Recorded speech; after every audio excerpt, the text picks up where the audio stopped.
All right, welcome, folks. It is now 12 p.m. in Waterloo, Ontario. Thank you for joining us for our informational webinar about the Geography and Environmental Management Department in the Faculty of Environment at the University of Waterloo. My name is Christina Pope, and I'm the Graduate Studies Marketing and Recruitment Specialist and your host for today's session. I'm joined today by department experts who will share their knowledge and expertise about the Department of Geography and Environmental Management, which we refer to as GEM. There will be information on the program structures, alumni outcomes, student experience, and admissions requirements. And then we will end the webinar with a Q&A session with questions from you, our audience. A couple of important housekeeping items before we get started. This webinar is being recorded, and the recording will be distributed to all registrants by email about 24 hours after the webinar concludes. And that email will include a link to the webinar, as well as any important links that we talk about today. For the Q&A segment, as an attendee at this webinar, you can't unmute your microphone or share your screen, so we encourage you to ask questions by using the Q&A box. You can also upvote other people's questions that you would like answered. If your question is not answered during the webinar, we'll be saving the chat history and can follow up with anyone we may have missed. Our first presenter today is Dr. Maria Strack, who is the Associate Chair of Graduate Studies in GEM, and whose research investigates the interactions between ecology, hydrology, biochemistry, and soil properties in wetland ecosystems. We're also joined today by Alan Anthony, who is the Graduate Program Administrator for the research-based programs in GEM, and will be lending us his expertise during the Q&A session. And we're also joined today by a current GEM student and also a GEM alumni, Akshara Withanaki, who will talk about her experience in the master's program and her experience so far in the doctoral program. With that, I'm going to hand it over to Maria. Thanks a lot, Christina. And I'll just echo Christina's welcome. We're really excited to chat with you today. And we're all based here at the University of Waterloo. And so we want to acknowledge the sort of long history of land stewardship on these lands where we are. The University of Waterloo is located on the traditional territory of the Attawandaron, also called the Neutral, Anishinaabe, and Haudenosaunee people. And our main campus is situated on the Haldimand Tract. This is land that was granted to the Six Nations and includes 6 miles or 10 kilometers on either side of the Grand River. And the University of Waterloo is really committed to taking a journey of reconciliation with the Indigenous peoples who have used this land and where we now get to work and play and do research. And so our active work towards reconciliation takes place across all of our campuses through research learning, teaching, and community building, and is coordinated through the Office of Indigenous Relations.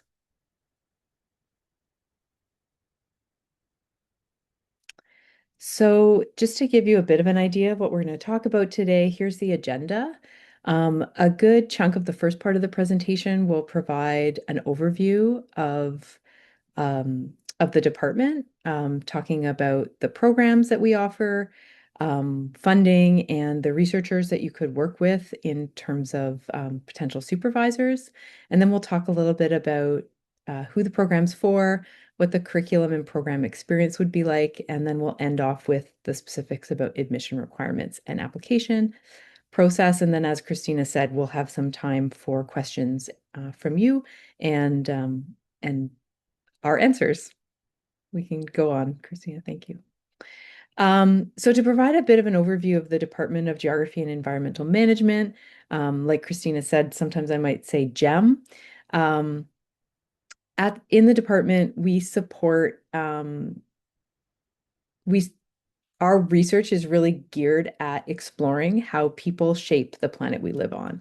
And so in geography, we have a lot of researchers that are looking at physical processes and physical science approaches to understanding the world we live on, as well as those that might be working more in social science and humanities, understanding the human systems, and then a lot, and I'd say almost all researchers really looking at the interaction of those two systems. And through doing this, we are really trying to solve many of the world's most pressing problems. including climate change, water scarcity, resource management, global food security, and natural resource sustainability. Researchers in our department are really conducting award-winning research that's been recognized both nationally and internationally. So we have a really research-intensive faculty with national and international reputations. And our geography department here at the University of Waterloo is ranked 5th in geography across Canada, based both on that research that we do and our reputation for our academic programs. So we offer basically a series of master's programs as well as a doctoral program that we consider research intensive. And then starting in fall of next year, we're also going to have a course-based MES program. So I'll try to walk you through these different programs, but largely you can remember that if you're at a master's level, you're going to apply to master's programs.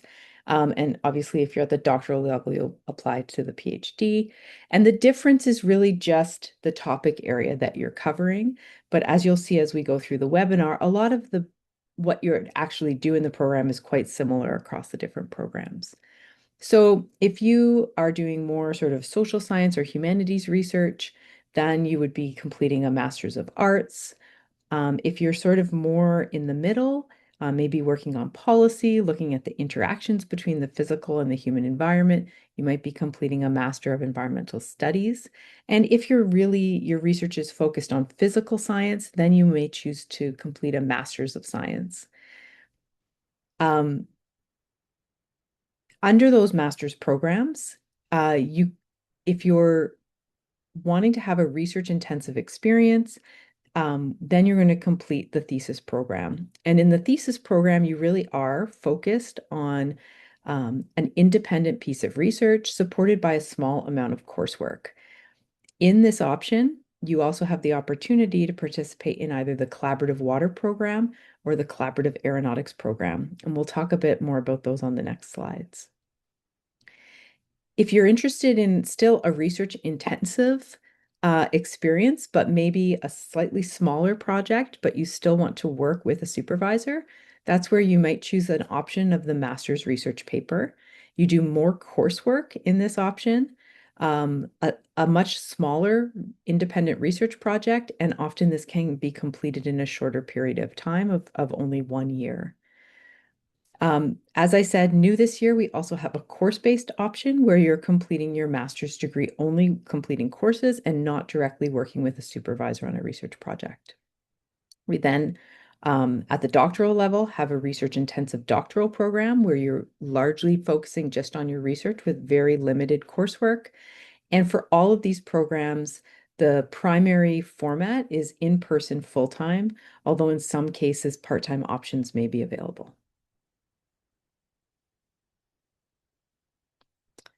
So I mentioned a little bit on the previous slide about these collaborative programs that are offered at the university.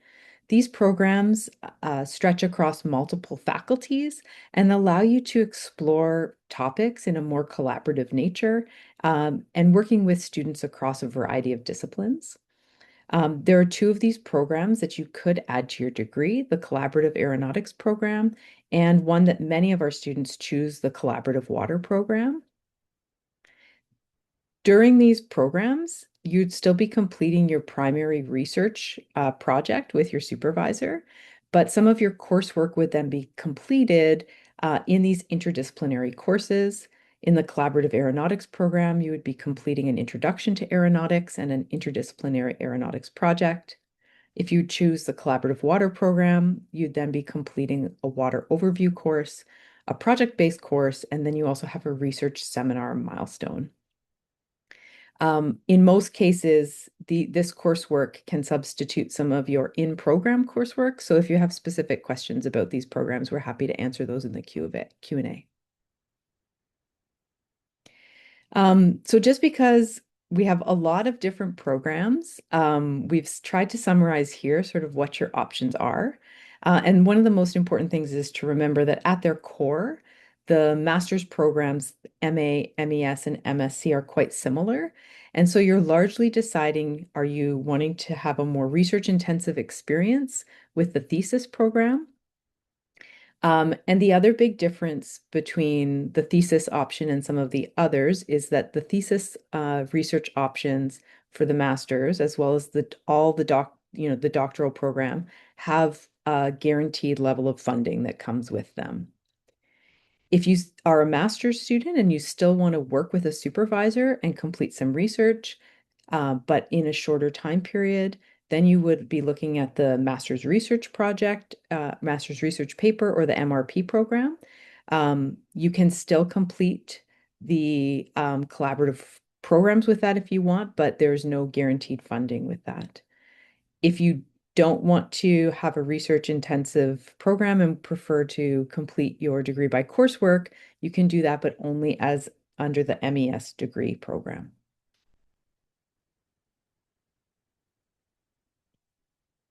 So I've mentioned funding a couple of times there, and across the university, there is a minimum funding level for doctoral students of just over $28,000 per year.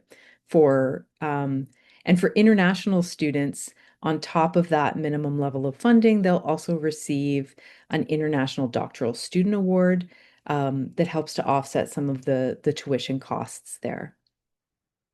For master's students, we have guaranteed minimum funding for the thesis-based students only. For domestic students, that's $17,000 of minimum funding, but depending on your grades, you can receive some additional support as teaching assistant support and scholarship support, and the values are there. For international students, the minimum funding package is $22,500 over the course of the program. Again, only for the thesis master's program. So those are minimum funding levels, and those, if you were accepted into the program, would be in your offer letters.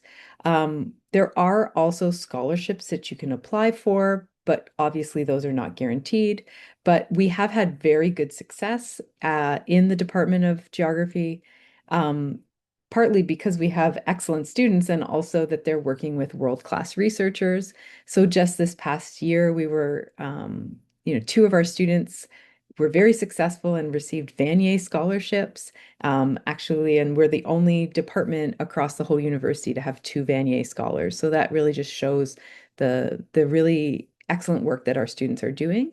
Um, you can apply for the Ontario Graduate Scholarship if you're in a research intensive program. So that would be the master's thesis, MRPs, or doctoral students.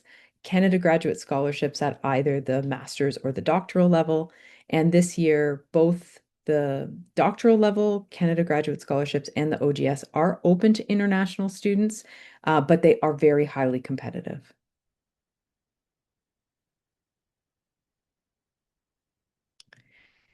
Although there's no guaranteed funding for the master's, MRP, and coursework options, there are some entrance awards.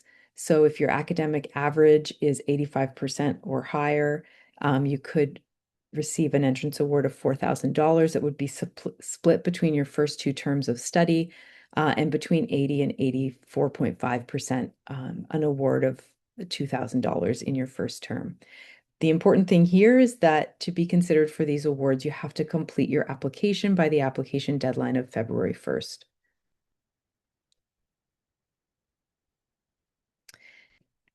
Now, in any of those research-based programs, so these are the master's thesis program, the MRP master's programs, as well as the doctoral, you do need to be working with a research supervisor and really should be aiming to identify that potential supervisor before applying. So we just wanted to share with you the researchers in the department, and some sort of the main focal areas that they're under. So we sort of align ourselves into four focal areas across the department, and the first one is climate change and environment. I would say there are people here that are working both in the physical sciences as well as the social sciences. Um, uh, I'm not going to read out all of the names here, but here are many of my colleagues who work on that, and there are actually probably as we go through the other topics, there are many people that have a climate change aspect to their research, even if they're maybe not pictured here. So I'd say many of the faculty members in geography and environmental management work on some aspect of climate change, just because it's so important for how it's changing both our physical and human systems. We can go to the next slide, Christina. We also have many researchers, and you'll see some people sort of showing up in multiple research areas here. So many researchers that are working on what we call economy and society.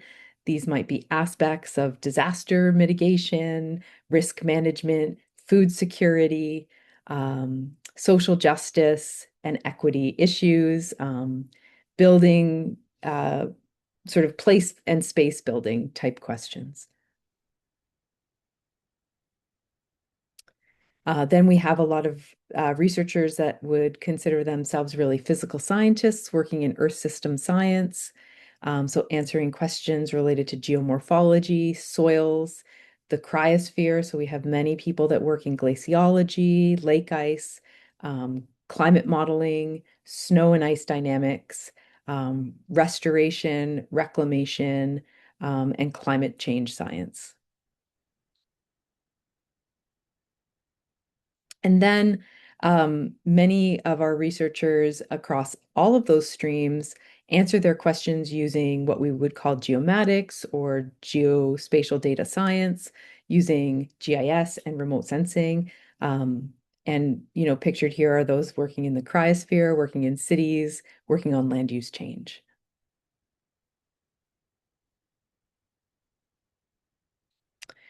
So, who is this program for? Well, students in this program are generally interested in working with world-class researchers who are really trying to solve real-world environmental problems. And to do that, we're looking to design projects that can connect research to impact, and build research skills for a complex world. As you saw, many of our researchers work in areas like climate change science and developing policies for climate change mitigation and adaptation. So many of our students are interested in topics related to those areas of study. We also have a very strong geospatial data science research program, using it to monitor and manage physical and human systems. So many students may be interested in learning more or applying some of the geospatial skills they might have gained in past degrees. And then we also have many researchers that are looking at things like equity and social justice and how do we continue to advance those topics in a changing world.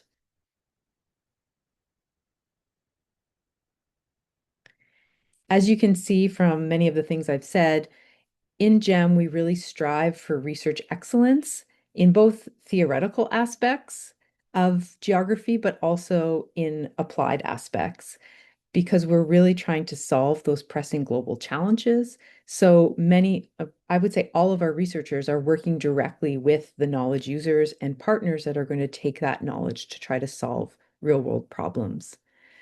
That research-led mentality is important in graduate studies where we're really supporting research-intensive programs, but also transfers into our curriculum, both at the undergraduate and graduate level. So you'll really see a research-led teaching approach.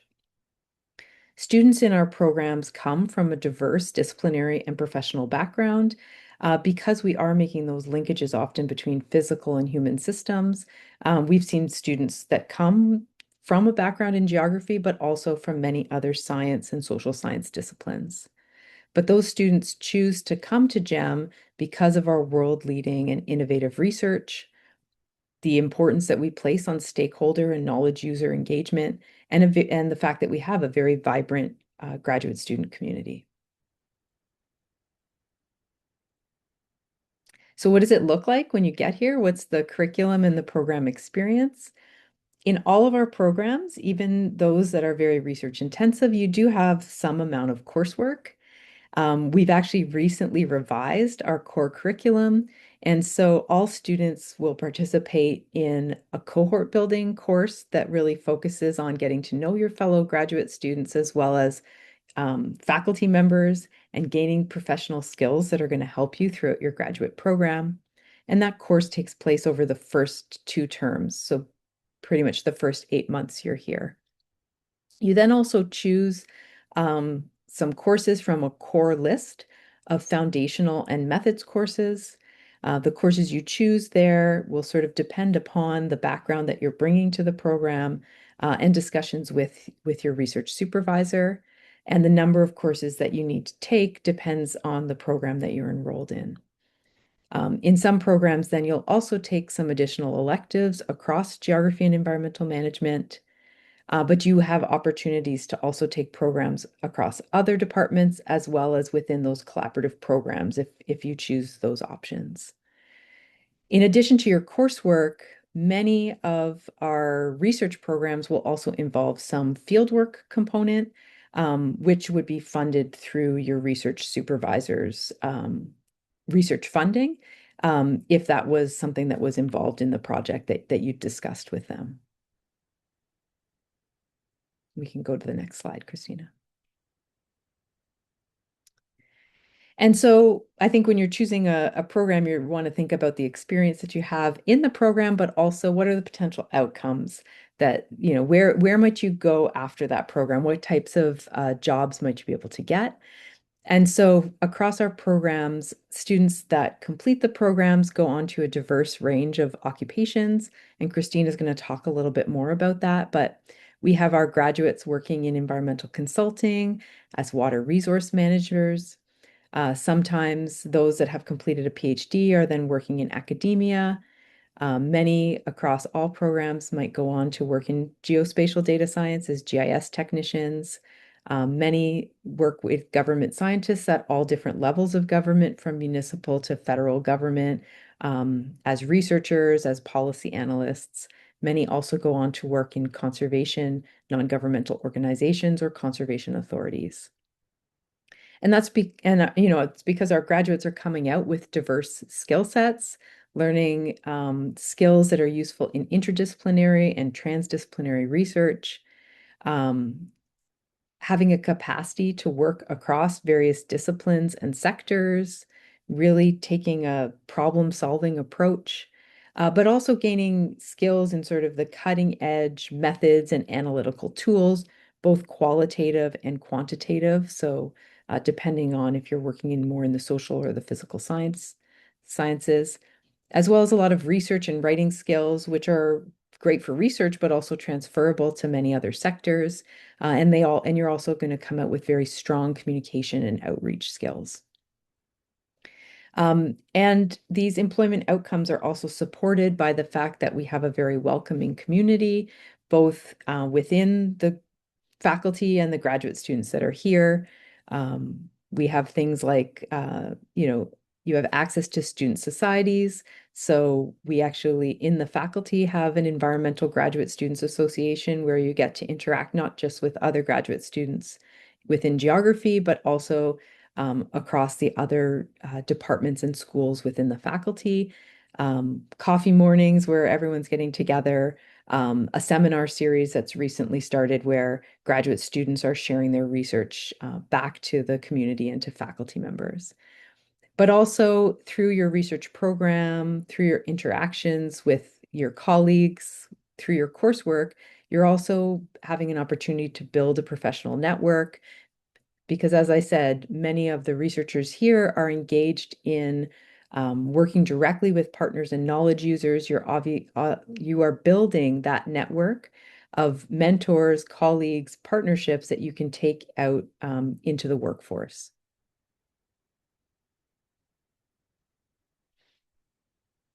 And I will pass it over to Christina now.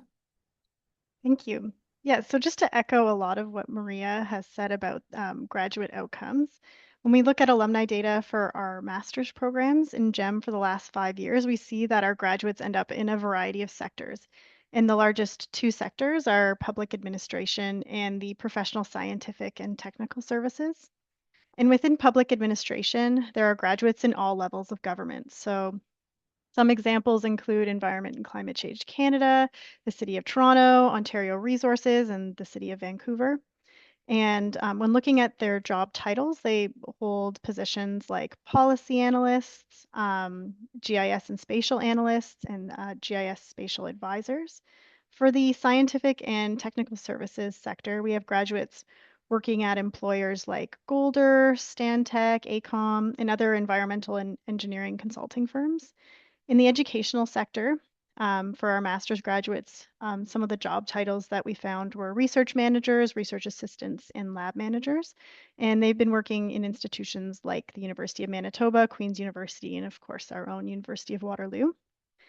And the other 22% of graduates that we were able to find are working in a number of varied sectors. So this included agriculture, construction, utilities, information and cultural industries, finance and insurance, waste management, mining, oil and gas extraction as well. So really wide variation of sectors depending on what their research interests are and what their goals were. And it should also be noted that about 10% of our master's students go on to complete a doctoral program. And then when we look for the same data for our doctoral graduates, the largest sector is educational services, and common job titles that we found included postdoctoral fellow, research scientist, instructor, lecturer, and assistant professor. Those PhD graduates that ended up in public administration, which is the second largest sector, they were mostly within the federal government, and the majority of them had the term senior in their job titles. So roles like senior research analyst or senior policy advisor. And we have others working within the scientific and technical services, like I said, environmental engineering firms, and they're typically working as research scientists or policy advisors. And joining us today, like I introduced at the beginning of the webinar, we have a alumni and current student from the department joining us. I'd just like to welcome Akshara, who's going to talk a little bit about her experience. Thank you, Christina.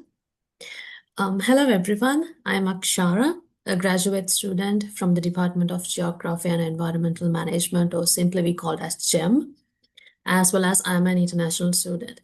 So I did my bachelor's back in Sri Lanka in environmental science. So after I finish my bachelor's degree, I feel that I wanna continue my higher studies. So I was looking for the opportunities that I wanna continue my higher studies. So when I was looking for my opportunities which align with my research interest, mainly based on greenhouse gas emissions or carbon dynamics in natural systems like soil or aquatic systems, I saw an opportunity posted by one of the professors in the GEM. So I applied it and I ended up in here starting my master's program in 2023. So I started my master's program in 2023, August.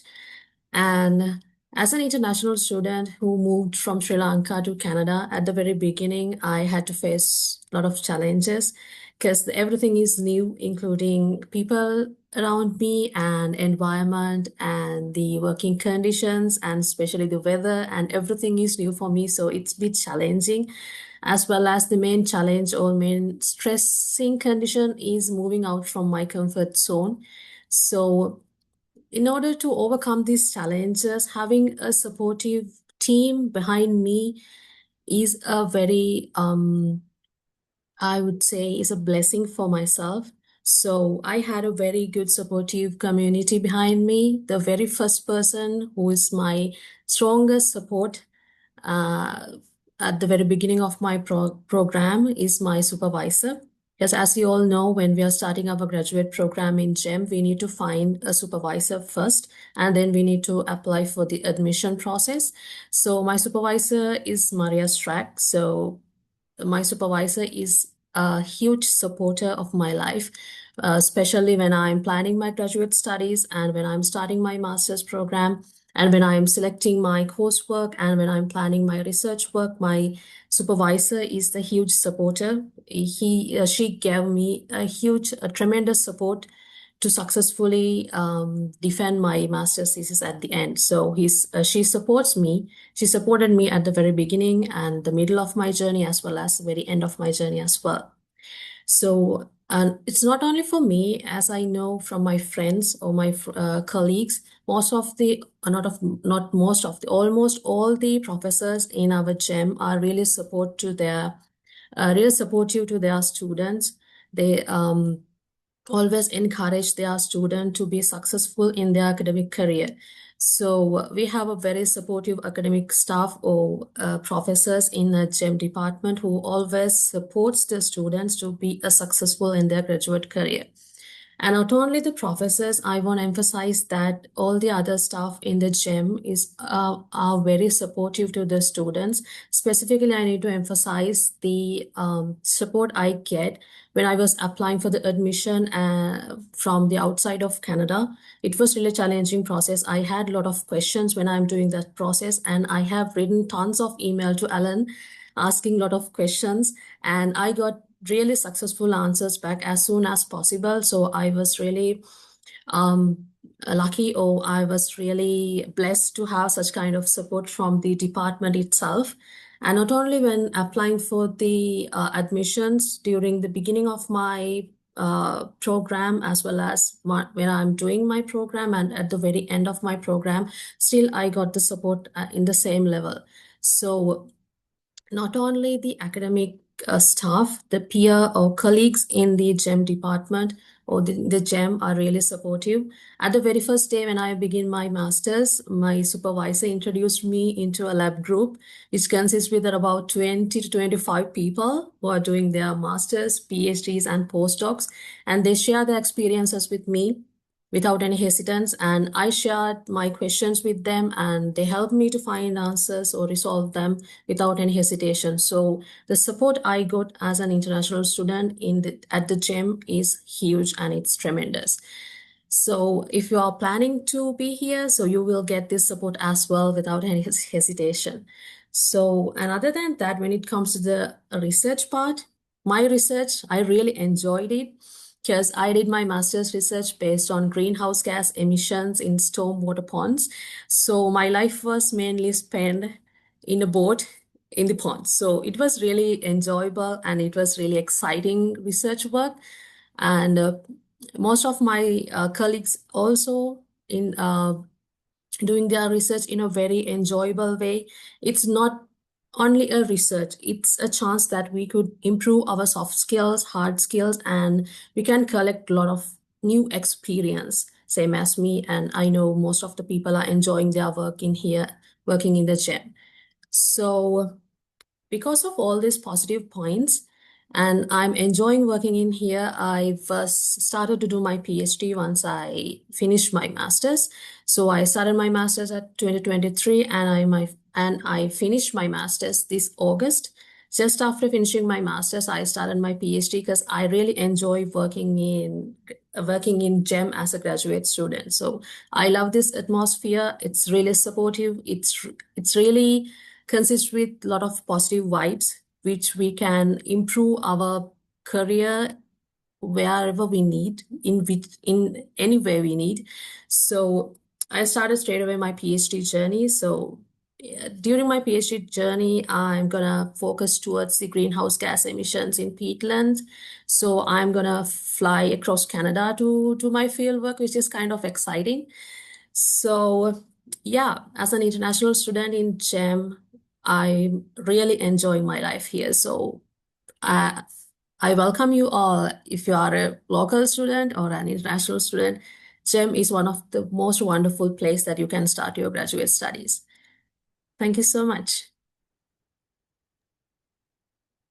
Thank you so much, Akshara, for lending us a little bit of a student perspective of your time here in GEM. And I will keep going with the admissions requirements. All right, and we'll start with the master's programs. So for admission to our MA, MES, and MSc programs, you must have an honors undergraduate degree. Applications are welcome from all backgrounds, like Maria mentioned, but students must demonstrate that they have the necessary background to pursue graduate work in their field of specialization. You will need to have an admissions average of 75% or higher. So if you're applying with domestic transcripts, we calculate that admissions average from your last 2 years of full-time study. And if you're applying with international transcripts, that average is calculated from your overall average. You'll be required to upload application materials when you apply, and that will include your transcripts, a resume or a CV, a statement of interest, and 3 references, 2 of which must be academic. For our PhD program, you'll need to have a master's degree in geography or an equivalent, and we'll need to have an admissions average of 80% or higher. And that admissions average is calculated based on your last full-time master's degree. And you'll also need to supply the same application materials, including 3 references, but all of those references should be academic. And applying to the University of Waterloo is a completely online process. So you'll set up your online account with a username and password, and then you can start your application. You'll select your program. So in there, you'll be able to indicate which program and whether or not you're looking for a master's research paper or thesis. You'd input your personal information and enter the required application information. And that includes your academic background and your referees. And at that point, you would pay a non-refundable application fee of $150 per program. And that's in Canadian dollars. And if you're applying to more than one program, it would be $150 per program. Your referee will receive an email from Waterloo with a link to the secure and confidential online reference form as soon as you submit your application and pay that fee. That referee will receive 2 email reminders. They'll be sent out automatically prior to the application deadline. And you can actually also send email reminders to your referees from your application portal. If you're applying to multiple programs and you're using the same referee, they have to complete separate reference forms for each application. So references are confidential and not shared between programs. So it's important that your referee knows that if you're asking them to submit references for multiple programs, they'll have to do it multiple times. Once you've submitted the fee, and you've started that application, you can then start uploading your documents. And you upload those documents through our application portal. And within that application portal, you're able to also track the status of your application. There's an application checklist where you can see the materials that you need to upload. And once you upload all of your required documents and your referees have completed their reference forms, your application is complete. For our international students, if you're wondering how the academic requirements translate into your country's grading system, the University of Waterloo has a list of international admissions equivalencies on our website. And this is one of the web links that I'll be including in the email that I'm going to be distributing with the recording. And these equivalencies are broken down by country and system of study. And it's a helpful guideline. It doesn't guarantee admission, but it's a helpful way for you to see whether or not you meet the minimum admissions requirements. All applicants must meet minimum admissions standards and proof of English language proficiency, or ELP. And we have several accepted ELP tests, including TOEFL and IELTS. And the University of Waterloo also has its own EFAS, English Pathways program. Just remember that scores are only valid for 2 years from the test date. And we recommend that you complete these tests at least 2 months before the application deadline in order for us to receive the test scores in time. There are exceptions to the ELP requirement. So 2 examples are if you've completed 3 or more years of post-secondary education at a Canadian institution or university, or if you've completed a graduate degree at a Canadian institution.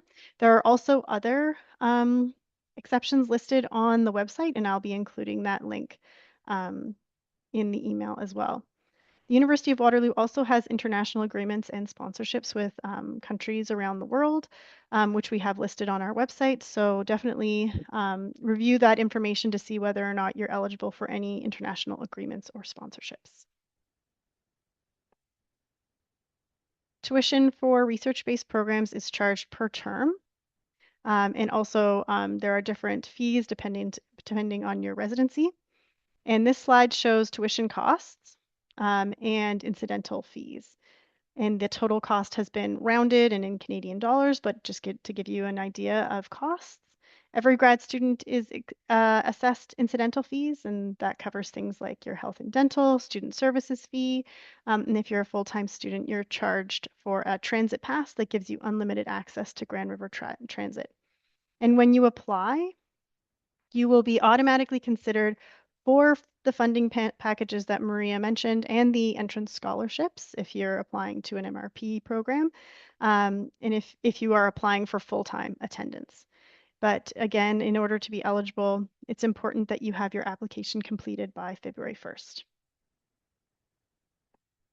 And here's just some tips and tricks to keep in mind.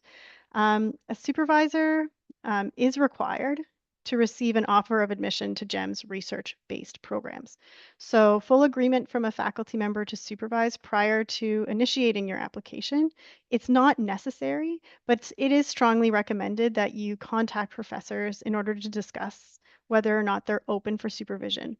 And this will help better inform your decision to apply. So reaching out to supervisors, seeing if they have space or interest in order to take on a student will greatly expedite your application. And it allows you to understand what opportunities are available before you're applying and spending $150 in order to apply.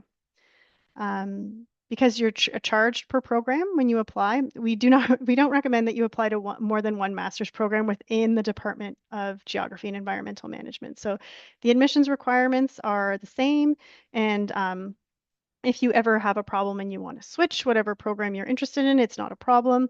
So definitely don't apply to the Geography MA and MES program and double your application fee. It's something that we can assist with you internally. If you apply to the Masters of Environmental Studies program, you'll be automatically considered for the new coursework option that we have that will be available in fall 2026, which should be, we can talk about it during the Q&A section, but applications for that, people who apply to the MES program will be automatically considered for coursework. And the biggest piece of advice is to just give yourself lots of time to complete your application. For international students, we recommend about 4 weeks or even longer, just in order to get all of the the documents sent to us, uploaded, completed. It gives yourself lots of breathing room. It gives your referees lots of time as well. So it's something that can take a lot of time. So if you are able to start early and start the process over a longer period of time, you'll make sure that your application is more accurate, complete, and a better representation of you.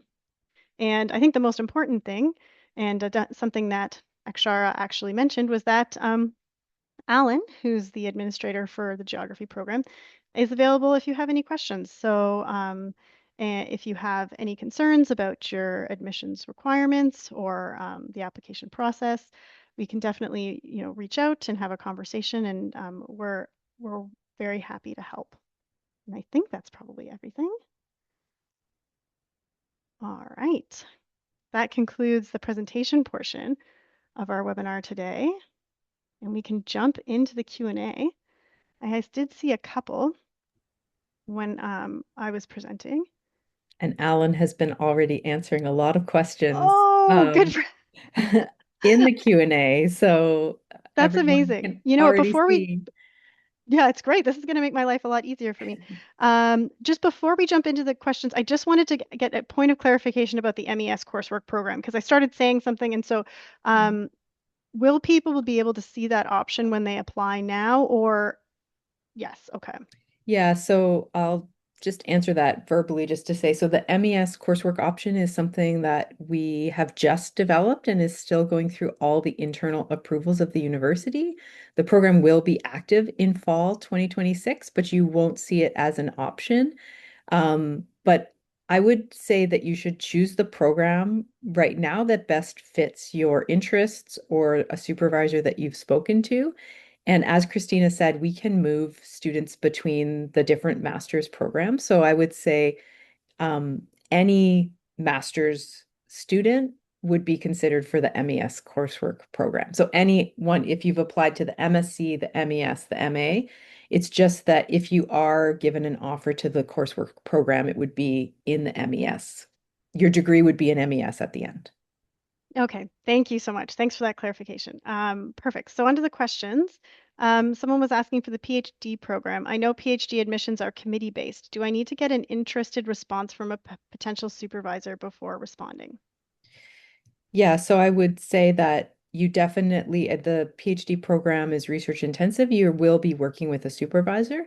You don't need to worry about identifying a committee of people that you'd work with. That's something that you would do if accepted in the program, but you would be wanting to have some conversations with supervisors before to have the best chance for acceptance. As Christina said, it's not required that you have a supervisor, but um, most potential supervisors would like to have a chat with you um, before they see your application so that they have a night, that way you can know, are they actually able to accept doctoral students? Do they have some funding? Or does your research interest align with theirs? Perfect. We did have a question about someone curious about the transition from to being a student who's been away from academics for a while. And I know, Akshara, it sounded like you immediately went on to graduate studies, but Maria, I don't know if you've, or Akshara, if you've spoken with any grad students who have been in the workforce for a little bit and then come back to studying, if you have any anecdotes or advice from things you've heard. I mean, we do, just from maybe like a student experience, I'll say like we do have many students I know in program currently who are in that same situation. They have been working and they, for a different, differing amounts of time and have come back to do graduate studies for a variety of different reasons. Some are completing their studies full time, others are actually, I know of a couple of doctoral students who are completing their research part-time while still continuing to work. Those are all discussions that you'd want to have with a potential supervisor so that everyone is sort of clear upfront what your other commitments are. But it's definitely possible. And I saw that Alan commented there about, you do need to have 3 references. We usually only want one that's not an academic reference, but if this is a specific situation to you, that's a question that you could discuss with us over email. We know if you've been, a decade or something outside of academia, it may be difficult to get an academic reference. That doesn't mean we won't look for any, but we do have a little bit of flexibility on where those reference letters come from. But as Alan said, we're largely, or your supervisor too, is trying to assess your aptitude for research. So you'd be looking for a professional reference that could still speak to your research potential. Sure. And Akshara, I don't know if you wanted to speak to like your colleagues or like your classmates. I'm assuming that, you've been working with people from a variety of backgrounds. Do you have like friends and colleagues who have been in the workplace for a while and come back?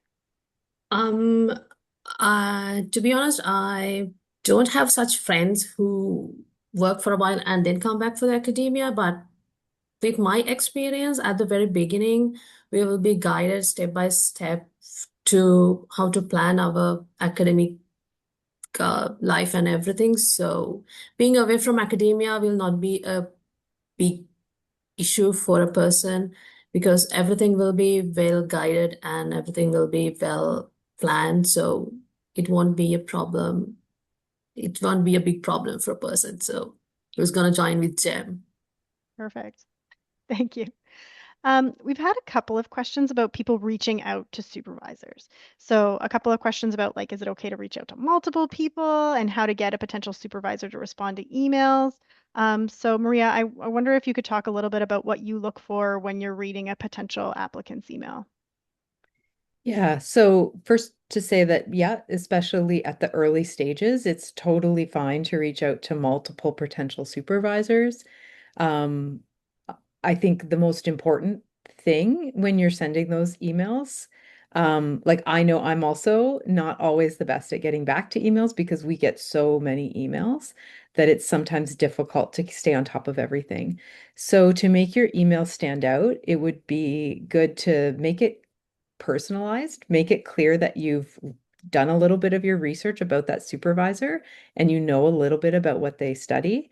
And make it personal about yourself as well. Why are you reaching out to that potential supervisor? How do your research interests align with theirs? You don't need to write a novel, but a couple of paragraphs can show that you've really thought about what you're interested in and why you might align well with that researcher. Um, After that, I would say that, if a couple of weeks go by and you don't hear back, it's also okay to send a friendly reminder. But probably if you don't hear back after, 2 or 3 emails, it may mean that that supervisor doesn't have any opportunities available. Perfect. Thank you. We had a couple of questions about whether or not there is an application fee waiver for students. We, unfortunately, at the University of Waterloo do not offer application fee waivers. And it's important to note that the graduate application processing system is very personal. When we say we look at your application as a whole, we are really assessing your transcripts as well as your statement of interest and your resume and your references. So it does take a lot of time. And the $150 Canadian, yes, it is a cost, but it is what's necessary in order for us to support the systems and people that process your application. Someone wanted to know about how students receive support for finding internships or co-op jobs or full-time jobs. For the master's program, we don't have internships or co-op as part of the program, but Maria, I don't know if you wanted to speak a little bit about like the industry connections that geography has and how that could lead to employment in the future. Yeah, so and maybe I'll say like although we don't have an internship or co-op program, because many of the research projects that our faculty members are working on are often in partnership. The research that those students are conducting is often um, it gives you a lot of the same skills and opportunities that an internship might. So, for example, many of my students are working on restoration or reclamation projects, so they're working directly on industry partner sites and often meeting with them multiple times per year to report on results and seeing them in the field. So that does provide that networking opportunity that can lead to employment opportunities afterwards. I know other students have had opportunities, for example, to work with, the European Space Agency because their supervisor's doing a lot of work on remote sensing and using satellite data. Um, Others are maybe collaborating with international or other national partners at universities. So all of those kind of help to build your network that can support employment afterwards. And there may be opportunities even with individual supervisors to take a term where you are actually working with a partner and being paid. It's just not a direct part of the program. So that could be something you could discuss with a potential supervisor. Amazing. We did have a question about the support that the department does in preparing applications for major external awards. So things like OGS and Vanier. Yeah, so that's a great question.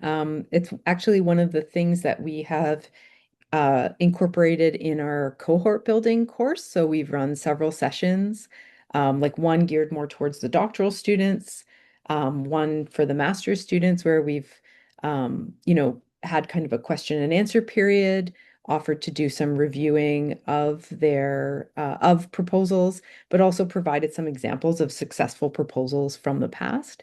The university also provides those kind of scholarship support sessions centrally. And so we're also sharing that information regularly, both in those courses for those students that are new to the program, but then Alan is also sharing that out to the whole graduate student community when those deadlines are coming up. And I think there were some questions about success rates. It really varies from year to year depending on the cohort. But we've had a very high number of domestic students that receive OGS and the masters, NSERC and SHIRK and NSERC and SHIRK. So those are our tri-council Canadian level scholarships. I think we also had really good success at the doctoral level for SHIRK scholarships last year, and then one student who received an NSERC doctoral scholarship last year. But in other years, we've had maybe 3 or 4. So it really does depend because we have a wide breadth of research across the program. It really depends on the cohort year to year. Great. We've received a couple of questions about what to do if you've reached out to a couple of supervisors you haven't heard back. Is it still worth it to apply? What happens to an application when it gets submitted where they haven't received confirmation from a supervisor, and like what they should indicate in their application? So yeah, there is a statement of interest there. So we'd encourage you to be as clear as possible about what you're interested in. And then when that application comes through, we do share it with who we think might be a supervisor that would align with your research interests. Um, it that but why we encourage you to sort of reach out first is that, many supervisors have already sort of spoken to students and have a plan for how many they're able to support. And so that doesn't tend to be the most effective route to finding a supervisor. If you're at the master's level, in those situations, those would be the students that we would then evaluate whether they meet the requirements of the coursework option and see if that might still be of interest to you. Yeah, and someone asked, do you still get funding in that case if you apply for a PhD program without a supervisor? The funding packages that are indicated on the slide are minimum guaranteed funding. So regardless of whether or not you have a supervisor lined up, if you get an offer to any of the programs, the guaranteed minimum are the amounts that we indicated on the slides. But I guess I will say that, yeah, we would be unable to provide an offer to a doctoral student without a supervisor. Yep, for sure. So I guess just to reiterate, so we would attempt the best at the time that we receive the application to find an appropriate supervisor that has capacity and aligns with your interests. But if we can't, then unfortunately, we wouldn't be able to give an offer to that student. Yeah, that's important for people to know, especially for the doctoral level. All right. Well, I think Alan has been working overtime here on the Q&A box because we had a ton of questions and a lot of them have already been answered by Alan, which is fantastic. And we're just a couple of minutes away from the Alan's working. Thank you. So with that, we don't have any other open questions. So I'm happy to conclude the webinar where we are. And I just wanted to give a quick thank you to Maria, Alan, and Akshara for their hard work today. Like I said, a recording of the webinar is going to be distributed to all registrants, including links to all of the websites that I mentioned in our presentation. And hopefully this has been informative, and we look forward to answering your questions by email if you have anything you'd like to follow up with us with, and seeing your application for fall 2026. Thank you very much, everyone.